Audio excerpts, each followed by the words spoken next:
Bonjour, moi c'est Émilie et je m'intéresse à la modélisation 3D. Et pour ça, j'utilise à la fois des mathématiques et de l'informatique. Bonjour, je suis Émilie, je suis statisticienne et j'ai hâte de vous parler de Gauss. Bonjour, je m'appelle Rémi et je suis topologue algébriste. J'étudie les objets comme s'ils étaient en caoutchouc très élastiques. Bonjour, je suis Kumba de l'Université de Caen. Aujourd'hui, nous vous proposons un défi d'optimisation algorithmique. On cherche le minimum d'étapes nécessaires pour trier une pile de crêpes. Cap au Sénégal, dans les studios de Téléécole, où nous retrouvons notre présentateur, Monsieur Diack. Bonsoir, chers téléspectateurs de la chaîne Téléécole. Bonsoir, chers élèves et étudiants amoureux des mathématiques. Bonsoir, chers internautes qui nous suivent à partir de l'application Téléécole.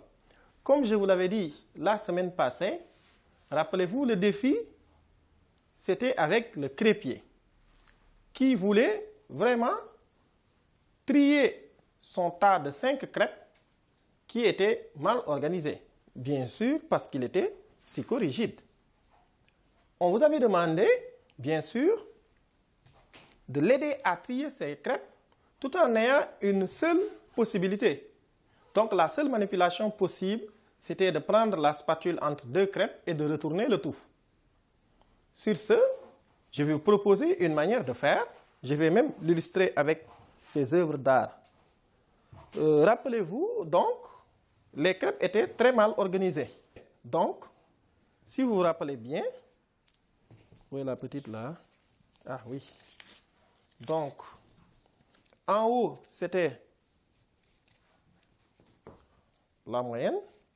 Ensuite, la plus grande. Voilà. Ensuite, la plus petite. Ensuite, celle-là. Et voilà. Voilà comment les crêpes étaient désorganisées. Donc, on a une solution qui utilise l'algorithme présenté ci-dessous. Donc, on a fait 6 étapes, car l'avant-dernière étape, la plus grande crêpe, est déjà au-dessus. On peut trouver une solution en 5 étapes. Voilà les étapes. Donc, d'une part, vous allez suivre ici. D'autre part, je vais l'illustrer avec les crêpes mal organisées. Vous voyez, au début, voilà, c'était la troisième, la crêpe numéro 3 en grandeur. Ensuite, numéro 5, c'est-à-dire la plus grande. Ensuite, la plus petite. Et le numéro 4. Et voilà, le numéro 2. Donc, la première chose qu'il avait fait, vous voyez, il a pris les 2 crêpes de dessus, c'est-à-dire à partir de la plus grande. Hein?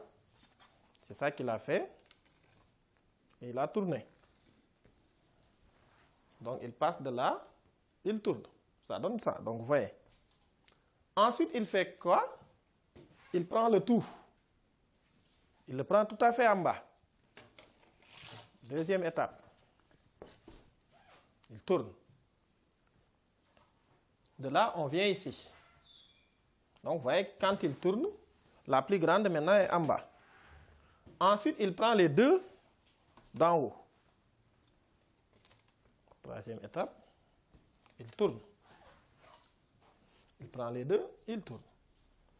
Maintenant, ça lui donne ça. Ensuite, il prend les 4, sauf le plus grand.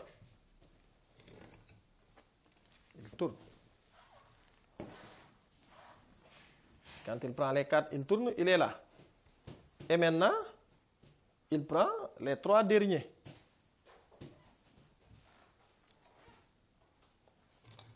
Il tourne.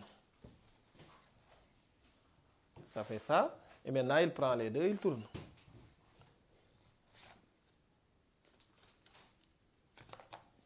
Voilà. Et les crêpes sont bien organisées, de la plus petite au plus grande. Donc voilà, à l'avant-dernière étape, voilà. Les crêpes sont organisées de la plus petite au plus grande. Et maintenant, tout est organisé alors qu'on a fait que ce même procédé. Maintenant, en agissant ainsi, on demande est-ce qu'il y a maintenant une manière standard de faire? C'est-à-dire la deuxième question. Parce qu'en maths, c'est comme ça. Quand on a un problème, on s'attaque au problème, on essaie de trouver. Une fois qu'on a maintenant la solution, c'est là où on commence à voir est-ce qu'il y a une manière standard de résoudre le problème. Maintenant, en général, l'algorithme de tri de crêpes est simple. La première chose à faire, c'est de chercher la plus grande crêpe. Toujours chercher la plus grande crêpe. Ensuite, la mettre sur le dessus. C'est-à-dire en le prenant par la spatule et la mettre sur le dessus. En prenant avec la spatule le temps incluant cette crêpe. Puis on retourne le tout et la plus grande crêpe se trouve en bas. Donc si je retourne en arrière, regardez, donc c'est ce qu'il faisait. Vous voyez, quand on était là, il voit que la plus grande, elle est là. Donc c'est la plus grande parmi les 5. Elle prend ça et elle le met en haut. Parce que toute crêpe qui est en haut, si on retourne le tout, elle va se retourner en bas. Donc, parmi les 5, voilà la plus grande. Je prends la plus grande. Je retourne le tout, elle revient en haut. D'accord? Si je retourne le tout maintenant, je suis là. La plus grande va revenir en bas. Donc, j'ai ma première plus grande en bas. Je l'oublie. Elle est maintenant bien ordonnée. Parmi les 4 qui restent, je regarde la plus grande. C'est celle-là. Donc, je la prends, je la mets en haut. Donc, c'est là. Et je retourne le tout, elle se retrouve en bas. Quand je retourne le tout, je suis là. Bon, je me suis un peu précipité. Je suis là, je le prends. Je retourne le tout, elle se trouve en haut. Et quand je prends le tout et je le retourne, elle se retrouve en bas. Donc, j'ai la plus grande, ensuite le 2. Il me reste les 3 à ordonner. Parmi les 3, je regarde qui est la plus grande. C'est là. En fait, il n'a même pas fait ça. Il aurait dû le tourner directement ici et tourner l'autre. Mais il a choisi autre chose. Il a pris les 2 là.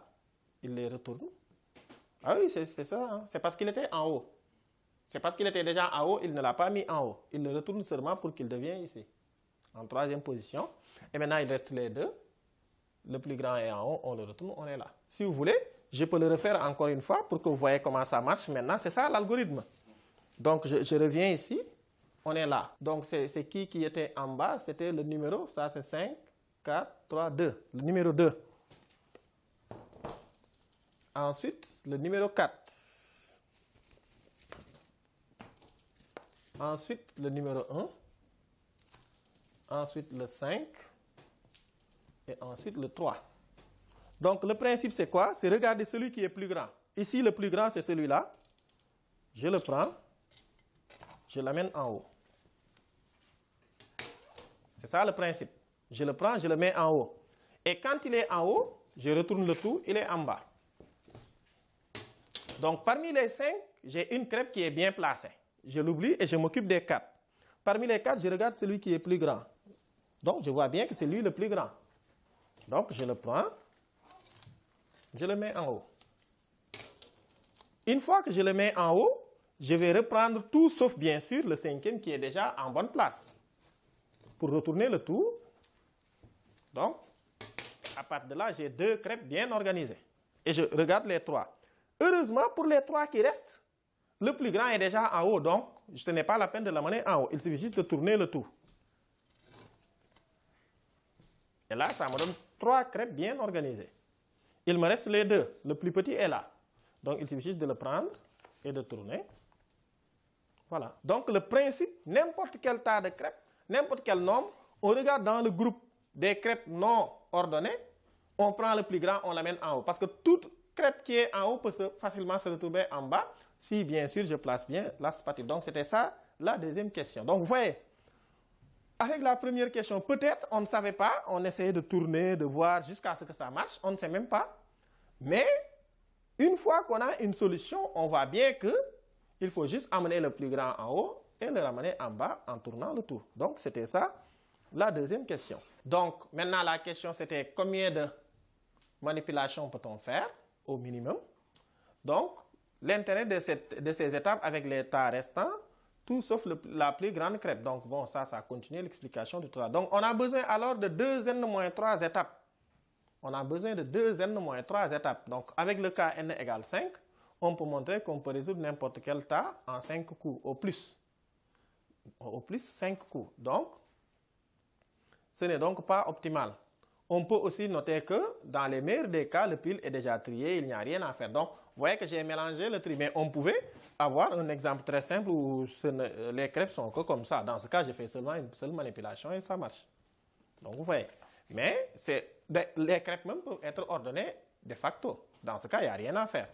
Mais l'essentiel, si les crêpes sont désordonnées, il suffit juste de regarder parmi les crêpes désordonnées, je dis bien parmi les crêpes désordonnées, celui qui est plus grand, je l'amène en haut et ensuite je le retourne pour qu'il vienne en bas. C'est seulement ça. Parce que si je reprends ceux qui sont déjà ordonnés, c'est faire un travail inutile. Je pense que c'était ça pour ce défi qui semble être très compliqué au début. Mais si vous voyez bien, l'algorithme qu'on a utilisé vraiment a bien marché et on a eu à manipuler avec des objets d'art et vous voyez, ça développe l'intuition, la réflexion. Tout ça, c'est comme une initiation à la recherche. C'est une initiation à la recherche. Donc, on a une solution. Comment généraliser? Et maintenant, vous voyez, quelles que soient les choses que vous voulez trier, même si c'était des entiers naturels, on pouvait le prendre comme ça, on pouvait généraliser le problème. On vous donne 3 entiers. 4, 7, 9, 8, 3, en fait, 6, 5, 1. On vous demande d'ordonner ces entiers dans l'ordre croissant, tout en sachant que la seule manipulation que je peux faire, c'est permuter 2 entiers. Ou bien permuter un groupe d'entiers. C'est pareil. Ordonner dans l'ordre croissant, tout en sachant que la seule manipulation que je peux faire, c'est de prendre des entiers et de les permuter. Donc c'est pareil, c'est comme les crêpes. Donc vous voyez qu'ici, je vois que le plus grand c'est celui-là. Je vais prendre tout ça et je vais permuter. Donc ça va faire 4, 7, 1, 5, 6, 3, 8, 9. Et après je prends le tout, je retourne. Ça va me faire 9, 8, 3, 6, 5, 1, 7, 4. Donc le 9 il est en l'ordre. Par hasard le 8 aussi est bien placé. Donc je m'occupe de ce qui reste. Ce qui reste, le plus grand d'entre eux c'est le 7. Donc je prends ça et je le retourne. Ça me fera 9, 8, 36, 5, 1, 47. À partir de là, je prends et je retourne le tout. Donc ça va faire 9, 8, 7, 4, 1, 5, 6, 3. Donc 9, 8, 7 est déjà en l'ordre. Je regarde ce qui reste. Quel est le plus grand? C'est le 6. Donc je retourne ça. En plus, je retourne le tout. Ça me fera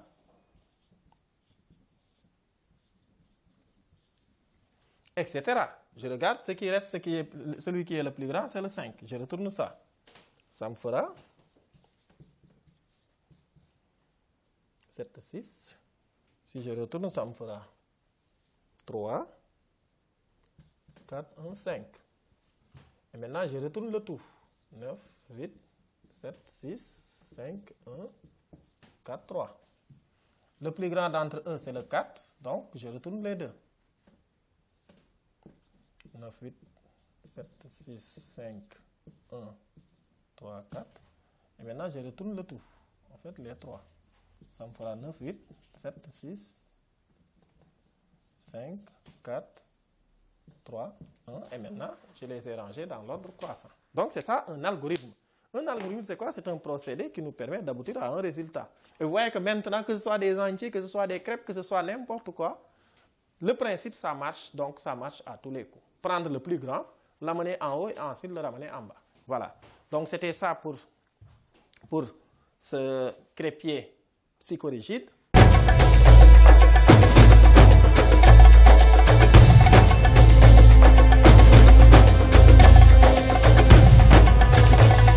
Bonjour, moi c'est Émilie et je m'intéresse à la modélisation 3D.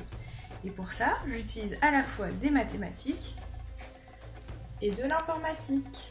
Bonjour, je suis Émilie, je suis statisticienne et j'ai hâte de vous parler de Gauss. Bonjour, je m'appelle Rémi et je suis topologue algébriste. J'étudie les objets comme s'ils étaient en caoutchouc, très élastiques. Bonjour, je suis Kumba de l'Université de Caen. Comme je vous l'avais promis au début, chaque semaine, il y a une solution, mais il y a encore un défi.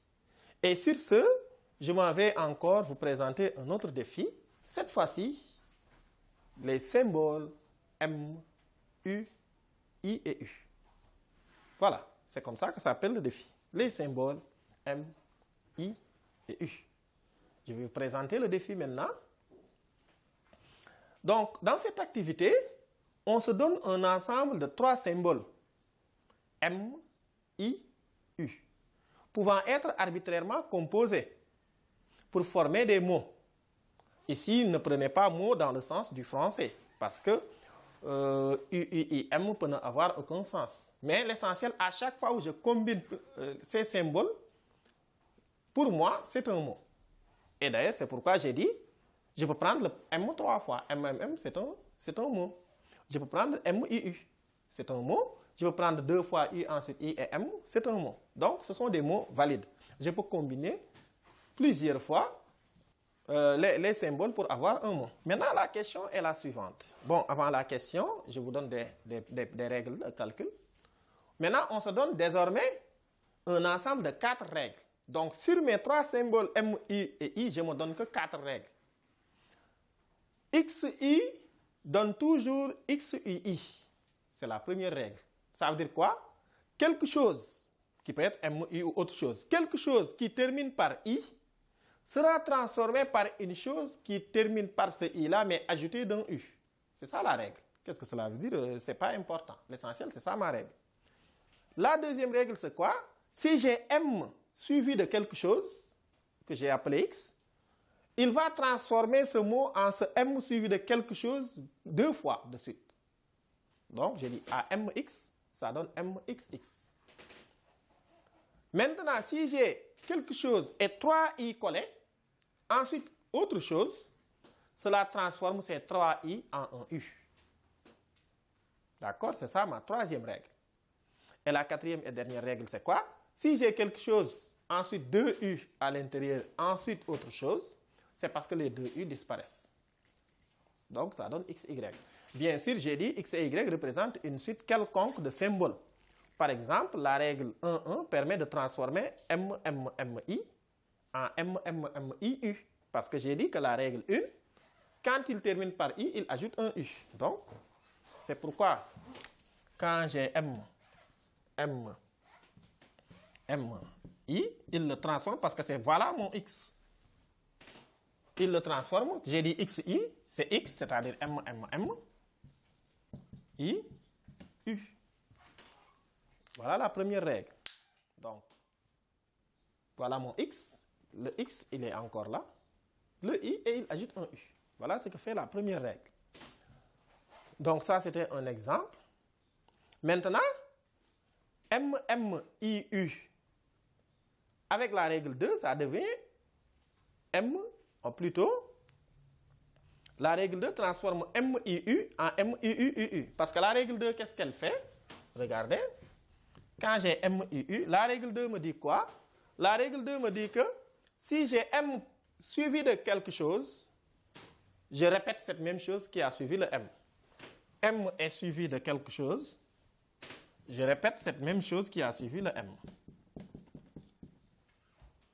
Etc., etc.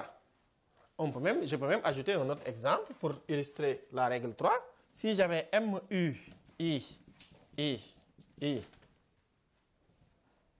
U, M, la règle 3, ça c'était la règle 2. Ça c'est la première. En fait, je vais le mettre ici. La règle 1 entraîne ça, la règle 2 entraîne ça. La règle 3 va entraîner quoi? La règle 3 me dit qu'à chaque fois où je vois 3I, à chaque fois où je vois 3I, je l'enlève et je mets un U. Ce qui veut dire que ça va devenir n'importe quel des 3. Hein? Ça va devenir M, U, I. Ces 3I là deviennent un U. Donc U, M. Mieux encore, la règle 4, quand il voit 2 U collés qui sont bornés par 2 autres, il les enlève. Donc je peux même appliquer la règle 4 ici encore pour enlever ces 2 U là. Donc ça va devenir M, U, I, M. Voilà. Donc finalement, le mot de début, Si je lui applique la règle 1, 3 et 1, 4, ça va me donner ça. Donc, voilà comment j'explique ces 4 propriétés. Maintenant, on va en venir aux questions. Question, la première. Comment peut-on transformer MUI pour avoir M, UI, UI, IU, IU? En se basant bien sûr que sur les 4 règles précédentes. Comment je peux transformer celui-là en ça? C'est-à-dire, vous allez me dire, comme je l'ai fait tout à l'heure, j'applique telle règle, ensuite telle règle, etc. jusqu'à ce que ça marche. La deuxième question, c'est quoi? Est-il possible de transformer MI en MU? Est-ce que c'est possible de le faire? En utilisant uniquement les règles ci-dessus. Bien sûr, vous allez me justifier votre réponse. Ça ne suffit pas de dire oui ou non seulement. Vous allez m'illustrer votre réponse. Pourquoi c'est possible, pourquoi ce n'est pas possible? En troisième question, quels sont les critères permettant de dire si une chaîne donnée peut être obtenue à partir de MU? Par exemple, si je vous donne une chaîne au hasard, quels sont les critères me permettant de dire que cette chaîne-là va donner MU? C'est comme si j'ai dit, est-ce que MI donne MU? Maintenant, mieux encore, quels sont les critères à poser sur n'importe quelle chaîne pour dire que ça va donner MU? En utilisant bien sûr les règles ci-dessus. Donc, voilà votre défi de la semaine. Chers élèves et étudiants amoureux des mathématiques, je vous attends, vos réflexions, vos productions. Vous avez toujours une semaine pour me dire ce que vous pensez de ça. Bien sûr que maintenant, ça a pris un peu l'aspect mathématique théorique, mais l'objectif, c'est ça.